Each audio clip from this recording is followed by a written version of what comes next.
O que são as leucemias agudas? Existe forma de preveni-la? Como é que a gente faz o diagnóstico? Quais são os sintomas? Como a gente deve pensar naquele paciente em que eu estou suspeitando que pode se tratar de uma leucemia aguda? É um pouquinho sobre essa doença que é tema de muitas preocupações em nossos consultórios que vamos falar no vídeo que inicia agora.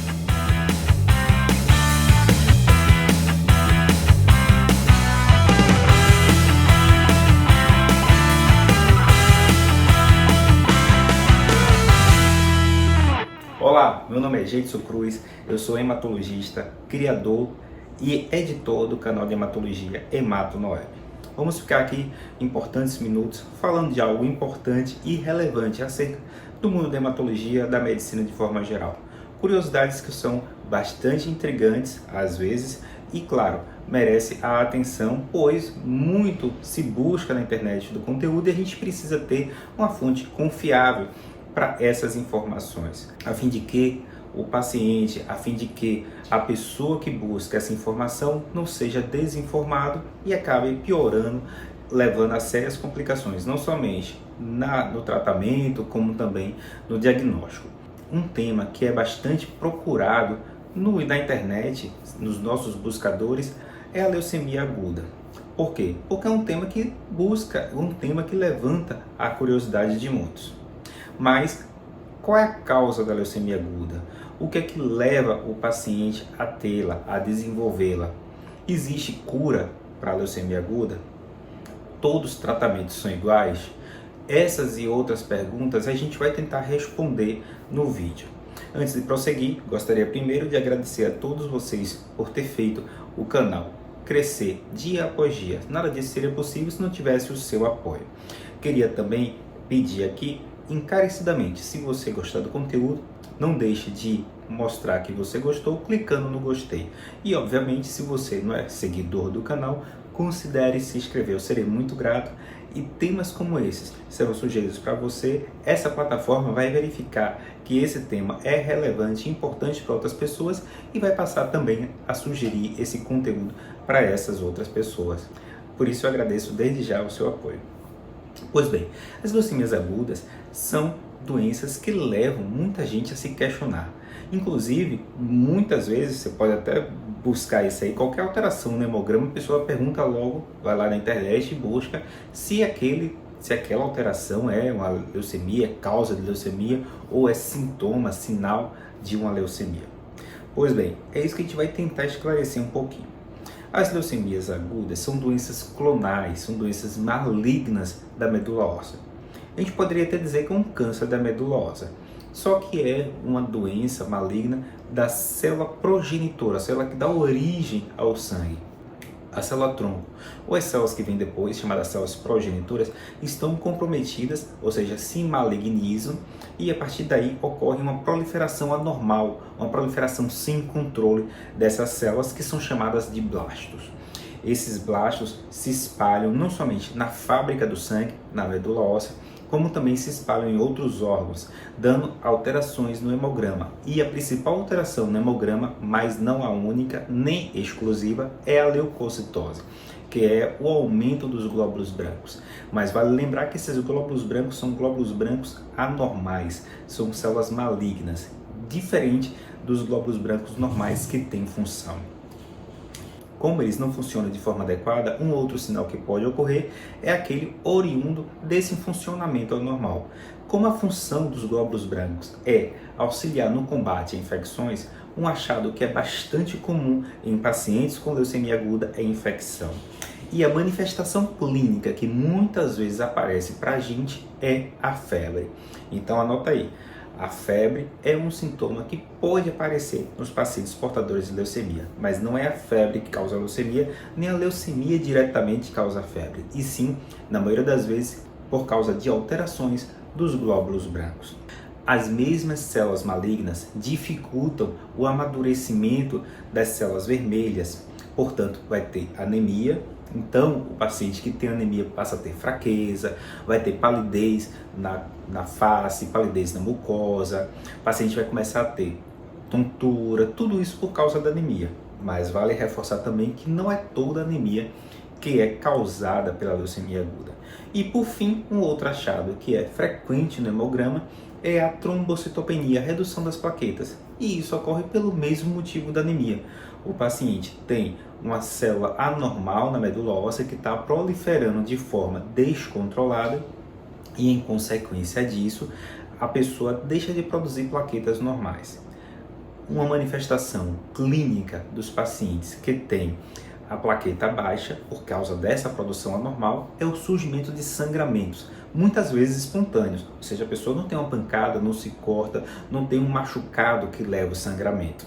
Mas a plaqueta baixa permite que sangramento espontâneo ocorra. E aí aparecem aquelas manchas arroxeadas, sangramento gengival, sangramento nasal, até mesmo sangramento intestinal. Pode ocorrer ainda vômitos com sangue, tudo isso por causa da plaqueta baixa, que essa sim é uma manifestação da leucemia aguda muitas vezes, mas como eu falei, não é a única. Então, aí responde também uma pergunta que muitas vezes é feita, se plaqueta baixa causa leucemia. E eu já falei até em vídeo aqui no canal, você pode passar e conferir, não é a causa da leucemia a plaqueta baixa. Por outro lado, a leucemia aguda sim causa plaqueta baixa. Então a plaqueta baixa é o sinal, é a apresentação de uma coisa errada e que essa coisa errada pode ser alguma coisa por trás na fabricação do sangue, que é a leucemia aguda. Quanto ao diagnóstico, muitas vezes a suspeição clínica, a partir de dados clínicos, ou seja, o médico suspeitou que o paciente pode estar com a leucemia aguda, associada ao achados de exames simples, como muitas vezes o hemograma, levanta a suspeita e a confirmação será baseada em exames imunológicos, como é o caso da imunofenotipagem, a avaliação da medula óssea é fundamental, inclusive com a pesquisa genética, como é o caso do cariótipo, e claro, dados moleculares hoje cada vez mais são muito importantes para a gente avaliar melhor o risco do paciente. A partir desses dados se confirma o diagnóstico e o mais importante, vai se programar o tratamento baseado exatamente nesses dados. É o que nós chamamos de estratificação de risco. Não se sabe bem ao certo a causa da leucemia aguda. Sabe-se que é oriunda de mutações genéticas. Essas mutações não é uma mutação somente, são mutações sequenciais, muitas vezes posições que nós tivemos que nem sabemos quais foram. Estranhamente, pode acontecer até mesmo intraútero. Pessoas nascem com um gene alterado, porque esse gene foi alterado na gravidez da mãe ainda. E aí tem uma outra mutação, levando uma leucemia aguda ainda quando bebê, que inclusive é uma leucemia que tem uma gravidade bem diferente. As leucemias se diferenciam exatamente por essas mutações. Existem mutações que são de prognóstico pior e outras com prognóstico mais brando. Isso quer dizer que pessoas vão ter comportamento diferente. Claro, não são somente as mutações que vão dizer as condições que o paciente vai responder, se é pior ou melhor. Existem outras condições. Dentre elas, a pessoa ter comorbidades, a pessoa ter uma resistência natural a determinado agente quimioterápico, o próprio tipo de leucemia também pode levar ao tipo de resposta distinto. Isso é importante, porque também essas características genéticas, hoje também a gente pesquisa variáveis que são dados moleculares também para avaliar o prognóstico do paciente e fazer a estratificação de risco e, em consequência disso, a programação do tratamento. É a partir dessas respostas é que a gente define se o paciente vai fazer somente quimioterapia, vai fazer quimioterapia sendo que a quimioterapia vai ser uma dose maior, se o paciente vai fazer transplante de células-tronco halogênico. Hoje, a gente possui determinados tipos de leucemia que o transplante de medula óssea não é indicado, como é o caso da leucemia promielocítica aguda, algumas leucemias linfóide aguda na infância. Por outro lado, existem leucemias agudas em que há um prognóstico ruim e o transplante de medula óssea deve ser considerado inclusive de primeira linha. Quanto à cura, como afirmei, depende muito do tipo de leucemia aguda. Apesar do nome ser leucemia aguda, existem diversos tipos de leucemias agudas, vários subtipos e várias características moleculares. E muito da cura do paciente dependerá exatamente desses fatores. Pessoas com determinados fatores de risco terão um tratamento mais brando e uma chance de cura maior. Já outros, para obter uma chance de cura, eu teria que ser mais agressivo no tratamento, que aí poderá necessitar de quimioterapia em altas doses e também do transplante de células-tronco alogênico, que infelizmente nós sabemos, nem todos possuem doadores compatíveis e nem todos possuem as condições clínicas para realizá-lo. Isso porque o transplante não é uma terapia isenta de risco, ele tem seu próprio risco e deve ser avaliado criteriosamente a indicação de quem vai fazer o transplante, pois a gente sabe que, por não ser uma terapia isenta de risco, ele pode gerar complicações graves, como por exemplo problemas cardíacos, problemas endócrinos, problemas pulmonares e problemas circulatórios também. E claro, também próprias complicações do transplante no longo prazo. Dentre elas, destacamos a doença do enxerto contra-hospedeiro, chamado DESH, que, entre outras, é uma complicação que chama bastante atenção e pode comprometer significativamente a qualidade de vida do paciente. Uma coisa importante a gente ter em mente é que a leucemia aguda é uma doença potencialmente curável, na maioria das vezes. Porém, como afirmei, determinadas pessoas, devido a doenças cardíacas, doenças pulmonares, não poderão fazer o tratamento chamado tratamento intensivo. Isso porque não adianta fazer um tratamento intensivo e o paciente acabar falecendo por causa do próprio tratamento, devido a uma complicação que ele tem anteriormente. Então, todo paciente deve ser avaliado se ele terá condições de tratar. Isso significa que aquele paciente não tem condições de fazer o tratamento intensivo, não receberá tratamento? Não, bem longe disso. Hoje nós dispomos de drogas excelentes, drogas que possuem um potencial de toxicidade bem menor do que aquele que é notado na quimioterapia intensiva nas leucemias agudas e, claro, permite o paciente ter uma sobrevida considerável e principalmente com qualidade de vida para o paciente. Então, a leucemia aguda é uma doença potencialmente curável, porém nem todos curarão, porque seja por causa de complicações relacionadas ao tratamento, eu não posso fazer o tratamento intensivo, seja porque possui uma doença de alto risco que é potencialmente incurável, seja porque o paciente tem uma doença refratária que se beneficiaria de algum tratamento a mais e ele não tem doador, por exemplo. Isso infelizmente pode ocorrer.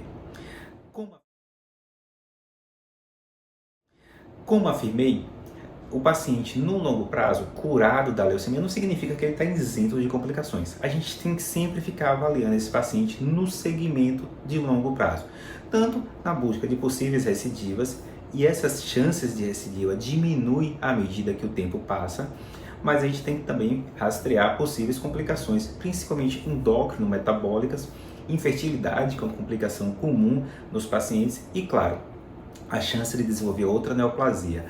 Aí destacam-se, por exemplo, câncer de mama em mulheres, câncer de ovário, câncer de tireoide. Por quê? Porque em determinadas situações, determinados agentes quimioterápicos favorecem o risco de determinadas neoplasias secundárias. Complicações pulmonares podem ocorrer também, principalmente daqueles pacientes que submeteram-se a tratamento mais intensivo ou até mesmo transplante medula óssea. Síndrome metabólica é uma outra complicação. Inclusive, a gente tem notado crianças que curam da leucemia e, infelizmente, desenvolvem obesidade, diabetes mellitus, síndrome metabólica por causa do tratamento oncológico. Complicações neurológicas podem ocorrer também. Enfim, existe uma determinada quantidade de complicações no longo prazo. Isso significa que elas devem ser acompanhadas. Por quê? Porque tem uma complicação devido a um tratamento oncológico prévio, apesar de ter sido curada. Infelizmente, não há uma forma de prevenção das leucemias agudas. Por quê? Porque não existe uma causa específica. Claro, a gente sabe que pessoas que têm determinada exposição a agentes químicos, a agentes carcinogênicos, tudo isso a gente tem que evitar. Mas a gente tem que evitar esses agentes e de todas as formas, porque ele não somente causa leucemia, ele causa outras doenças também. Enfim, não há uma forma específica de eu evitar a leucemia aguda. Porém, o acompanhamento regular naquele paciente e, claro, ficar atento às manifestações clínicas que eu afirmei no início do vídeo, vai ajudar bastante naquela pessoa que, porventura, está passando por algum problema, e esse problema pode levantar a suspeita clínica de ser uma leucemia aguda. Então, são coisas que a gente tem que ter em mente em todo paciente com leucemia aguda. E você sabia que a gente tem que não somente acompanhar durante o tratamento, mas também buscar as possíveis complicações que ocorrem depois do tratamento? Pois é, Por isso é importante todo paciente que tem essa doença manter o segmento de forma rigorosa com o hematologista. Não significa que ele irá todo mês, todo dia na consulta, mas ele tem que ter um acompanhamento regular, inclusive após o tratamento. Enfim, são essas informações que eu queria passar para vocês acerca das leucemias agudas, as possíveis causas, as consequências do tratamento e, claro, as manifestações clínicas e os exames que são feitos para o diagnóstico. Espero que vocês tenham gostado desse conteúdo. Se gostou, deixa aí o gostei, que vai me ajudar bastante. E, claro, se não for inscrito, considere se inscrever no canal. Mais uma vez, meu muito obrigado. Espero que vocês fiquem todos muito bem. Fica com Deus e até a próxima.